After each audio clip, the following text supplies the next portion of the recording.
TDP నేత దేవినేని ఉమా మాట్లాడుతున్నారు. ఆ లైవ్ చూద్దాం.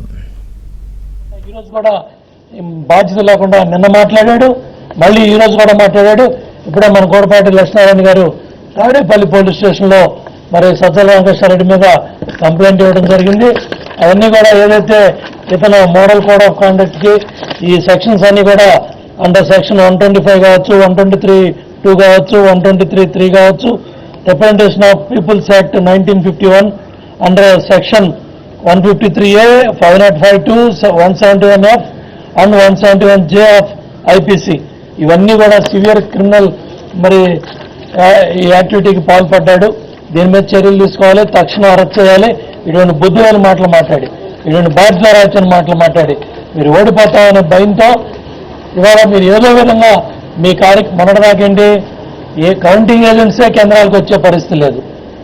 ఇవాళ ఏం చెప్తున్నారు, మీరు వెళ్ళి గొడవలు పెట్టుకోమని చెప్తున్నారు. నువ్వేం తాడేపల్లి కొంపలో ఏసీ రూమ్లో కూర్చుంటావు, నీ మాటలు నమ్మి నీ కార్యకర్తల నాయకులు వచ్చి కౌంటింగ్ కేంద్రాల్లో ఈ గొడవలు పెట్టుకొని జైలుకి వెళ్ళాలి.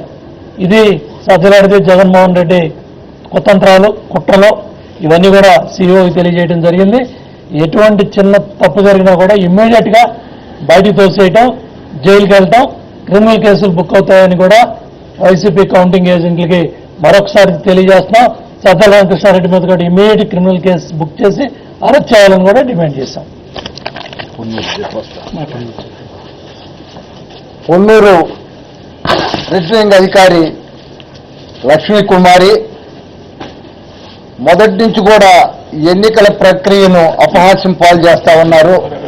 ఆమెకి ఎన్నికల నిబంధనలు తెలియకపోవటం వల్ల అక్కడ కేవలం ఒక అభ్యర్థి కానీ లేదా ఎన్నికల ఏజెంట్ మాత్రమే కౌంటింగ్ రోజు అనుమతిస్తామని చెప్పటం, అదేవిధంగా పోలింగ్ రోజు కూడా ఒక ఇద్దరు ఉద్యోగులు అక్కడ కూర్చొని పాలక పక్షానికి అనుకూలంగా ఫలానా గుర్తుకు ఓటేయమని చెబుతున్న సందర్భంలో కూడా ఆమెకు ఫిర్యాదు చేసినా ఏమి పట్టించుకోవటం జరగలేదు.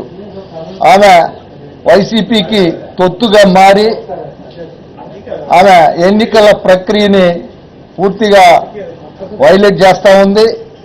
ఇది మొదటి నుంచి కూడా ఆమె యొక్క తీరు చాలా వివాదాస్పదంగా ఉంది.